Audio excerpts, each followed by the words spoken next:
Sometimes it's really hard to start your course. Why? Well, there's all sorts of different ways that people learn, and you've got to be able to give a real good hook to get people engaged in the lesson, the topic, whatever course that you're starting.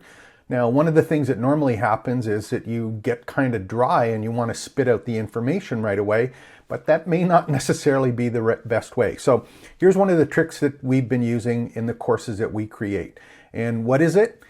We try and use web copy tactics or strategies that you would normally find on a website in an email to use them when you're creating your course content. Now, what am I talking about?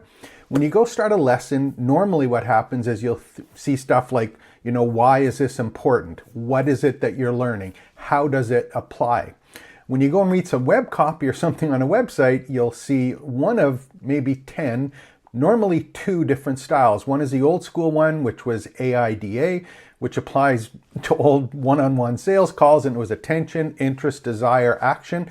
And then there's a one you'll see for web copy and emails, and that's usually PAS, which is problem, agitate, and solution.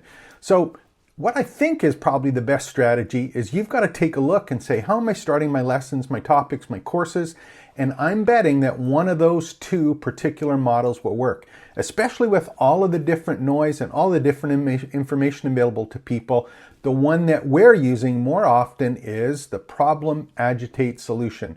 So take a look at your courses, your lessons, your topics that you're creating for your online campus, and think about, how can I introduce or identify a problem that the learner has? How can I agitate it and show them how it's a problem? And then the solution, of course, is your lesson and topic.